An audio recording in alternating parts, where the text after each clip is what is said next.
At the very end of 1895, a private army put together by British imperialist and mining magnate Cecil Rhodes invaded the independent state of Transvaal in South Africa with the intention of overthrowing its government and incorporating it into the British Empire. Led by Rhodes' close ally Leander Starr Jameson, the Jameson Raid was not only an unprovoked attack on a friendly country, but was seen by many as the catalyst for the Boer War that broke out just a few years later. The Jameson Raid brought to a head the simmering tensions between the two white communities for domination of South Africa, the British and the Boers. The Boers were descended from principally Dutch and French Huguenot settlers who had fallen out with their British colonial masters in South Africa in the 1830s. Many Boers simply packed their wagons and moved beyond British control, establishing their own republics of the Transvaal and the Orange Free State in an event celebrated by their Afrikaner descendants as the Great Trek. And there they lived in their two republics in an agricultural frontier life until gold was discovered in 1886. Suddenly, thousands of prospectors from all across the world joined the gold rush and settled at the town at the centre of this rich goldfield, Johannesburg. Within 3 years, Johannesburg had a population of 40,000, which was 4 times the sleepy capital of the Transvaal, Pretoria. This influx of foreigners, or Uitlanders as the Boers called them, threatened to undermine the Boer way of life and their very independence. The Uitlanders, on the other hand, complained that despite paying their taxes, they were denied any say in the running of the country. And that was a deliberate policy of the Boers under their president, Piet Cronje. Kruger might have looked like an uncouth Old Testament prophet who believed that the world was flat, but he was a wily political operator, and he recognised that the Uitlanders could outnumber the Boers in elections in the not-too-distant future, and if that happened, the Boers would lose control of their own country, and worst, as the majority of the Uitlanders were British, they would seek to join the British Empire. And this put Piet Cronje on a collision course with the arch-imperialist Cecil Rhodes. Rhodes had come to Africa as a teenager from Britain in the 1870s for health reasons. And over the next decade, he had taken control of the world's largest diamond mine at Kimberley. In 1895, he stood at the pinnacle of his power, not only in control of South Africa's diamond wealth, but with a significant interest in the gold mines in the Transvaal as well. By 1890, just aged 37, he was the Prime Minister of the Cape Colony, and had in the previous year, aged 36, established a private company, the British South Africa Company, to further his ambition of painting Africa British red. In 1890, this company had occupied modern-day Zimbabwe as a private venture on behalf of the British Empire. There was only one barrier to Rhodes's dream of a block of British red in southern Africa: the two Boer republics. Now, the Boers might be white, but they had no desire to be dominated by the white British. After all, that's the whole reason they trekked inland away from British rule half a century ago. Which brings us full circle as to why Piet Cronje refused to give the Uitlanders the vote. He feared, just as Rhodes desired, that an Uitlander government would paint the Transvaal and the Orange Free State British red. Whilst most Uitlanders wanted reform, some believed that Cronje would never cede to their demands, and they started to plan with Cecil Rhodes an armed uprising to achieve their aims. And then in July 1895, Rhodes gained an ally in the British government when arch-imperialist Joseph Chamberlain became colonial secretary. Nicknamed Pushful Joe, Chamberlain shared Rhodes's vision for expanding the British Empire and forming a British Federation in southern Africa, something akin to the way Canada was developing in North America. As fellow imperial travellers, Rhodes offered to let Chamberlain into his secret plans to overthrow Kruger's government. But Chamberlain refused to hear any information which he couldn't make official. Exactly how much Chamberlain knew is still a matter for debate, although he always insisted that he had no official knowledge, which is a phrase which gave a wily politician like Joe Chamberlain a lot of room to manoeuvre. If nothing else, Rhodes was convinced that Chamberlain was taking no steps to actively prevent his plans. Rhodes' plan was simple. First, the Uitlanders would launch an armed uprising in Johannesburg. Next, Rhodes would send an armed force drawn from his British South Africa Company police to reinforce the rebels and overthrow the Transvaal government. And finally, Sir Hercules Robinson, the British High Commissioner in South Africa, would arrive from Cape Town to restore law and order and protect civilian lives and property and declare the Transvaal a British protectorate. Job done. In November 1895, Chamberlain granted the British South Africa Company a strip of land in the Bechuanaland Protectorate, ostensibly to protect the railway that was being constructed from the Cape Colony to Rhodes's colony of Rhodesia. Did Chamberlain really believe that the railway needed protecting from local tribes? Or was he just turning a blind eye to what was going on? We'll never know. A force of British South Africa Company police pitched camp in the strip just 3 miles from the Transvaal border and less than 3 days' ride from Johannesburg. And Rhodes gave command of this force to his old friend and ally, Leander Starr Jameson. A doctor by training, Jameson had become Rhodes' right-hand man in Rhodesia, leading the initial invasion and then administering the private colony. Crucially, he had instigated a war with the Matabele nation, which had led to the British South Africa Company taking over the western half of modern-day Zimbabwe. So Jameson has a track record of successfully waging unprovoked wars and overthrowing friendly governments. Tensions were rising in Johannesburg. Many Uitlanders were leaving for the safety of the Cape Colony. There was a run on food supplies and there was wild talk of over 20,000 rifles having been smuggled into the city and hidden down the gold mines, ready for the uprising. President Kruger decided to play a waiting game.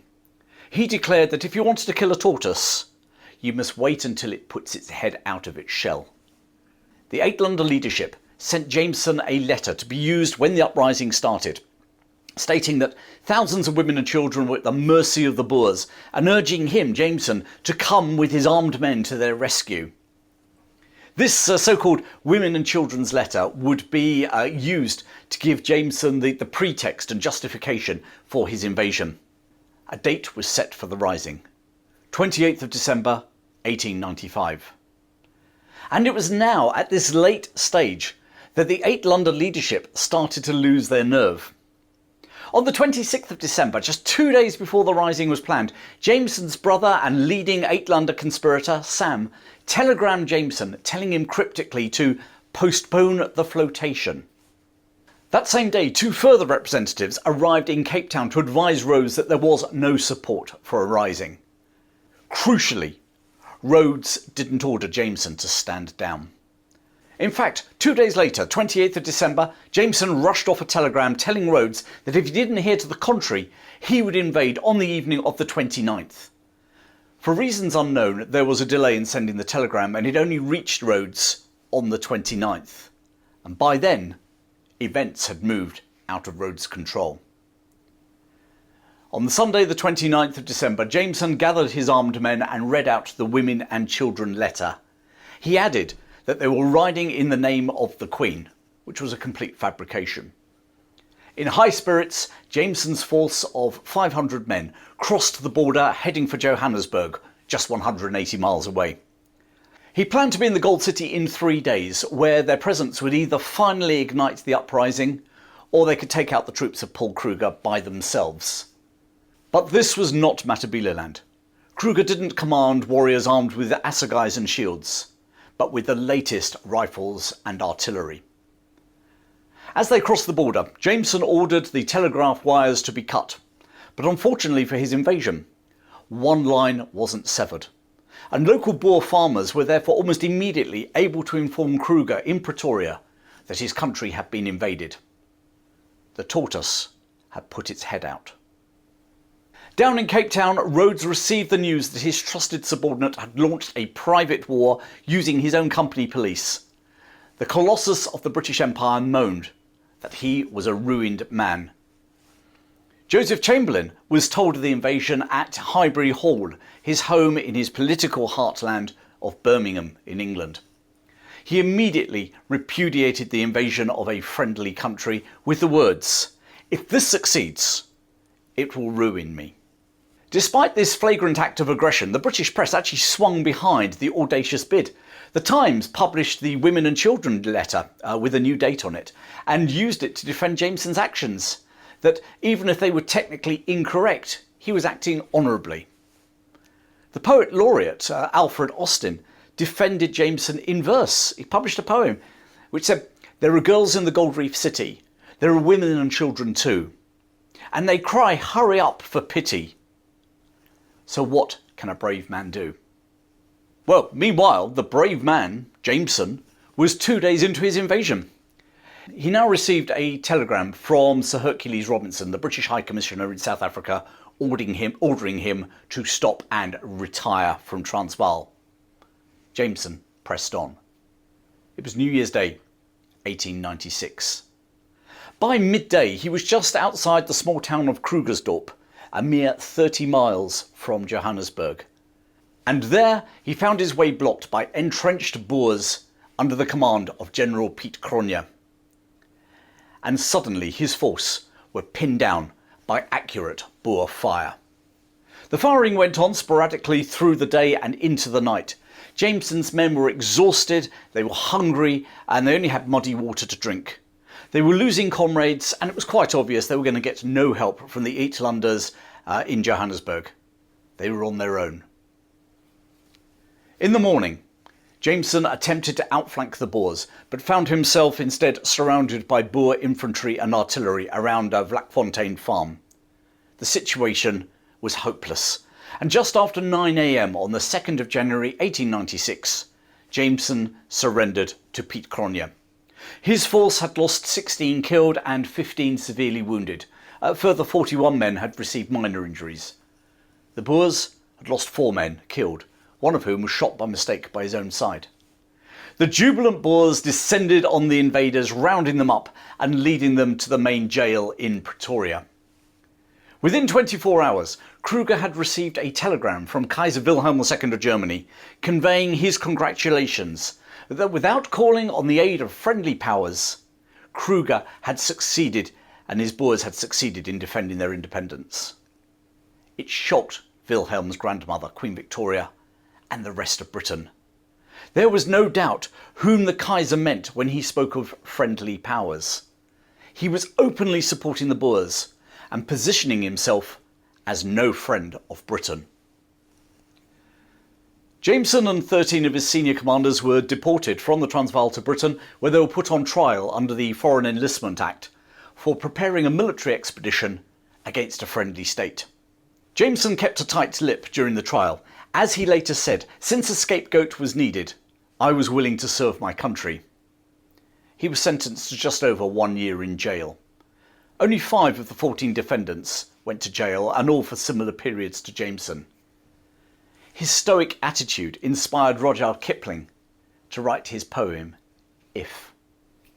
The rest of his raiding party, the minor players, were released by the Transvaal authorities when the British South Africa Company paid £1 million in compensation for the damages of the raid by their employees. Leading Uitlanders suspected of conspiring in the revolt that never actually happened were arrested by Kruger and put on trial. 4 were sentenced to death, but Kruger almost immediately commuted these sentences to prison sentences, and then he reduced them further to hefty fines. In Britain, a parliamentary inquiry was set up to investigate the raid and how complicit the Colonial Office and its boss, Joseph Chamberlain, were in the events. Chamberlain maintained his no official knowledge line. Rhodes refused to point the finger at the Colonial Secretary, but interestingly, he did withhold the content of 7 telegrams between the 2 men. In the end, the inquiry blamed Rhodes for conducting a private war. Chamberlain was completely exonerated. Despite the role played by their police, the British South Africa Company retained its royal charter to run the colony of Rhodesia. Was that the price Chamberlain had paid Rhodes for holding back those telegrams and saving his political career? Probably we'll never know. For a minor military event with very few casualties, the Jameson Raid had major repercussions. Politically, Rhodes was forced to resign as Prime Minister of the Cape. It sent Britain and the Boer Republic's relationships into freefall. Kruger, the arch-conservative, was now even more hawkish towards both the Uitlanders and the British. Afrikaner opinion in the Cape Colony suddenly swung behind their brethren in the Transvaal and the Orange Free State. One young Afrikaner lawyer in the Cape was so disgusted by the Jameson Raid that he moved to the Transvaal, where he shortly became the Attorney General and helped Kruger draft the ultimatum that led to the Boer War 3 years later. His name was Jan Smuts. Smuts was to write in 1906, after the Boer War, in which he had served very successfully as a general, that the Jameson Raid was the real start of the Boer War. A feeling shared by his opposite number, Winston Churchill, who wrote during the Boer War, "I date these violent times from the Jameson Raid." There was another repercussion in Rhodesia. The departure of a huge proportion of the British South Africa police force encouraged first the Ndebele and then the Shona to rise up against white rule. Ultimately, the risings were viciously suppressed, but many Zimbabweans refer to this event as their first war of independence. And finally, the Kaiser's telegram of congratulations to Kruger shocked the British public. It alerted Britons to the fact that Germany was not a friend, but increasingly a dangerous enemy who posed a threat to her security.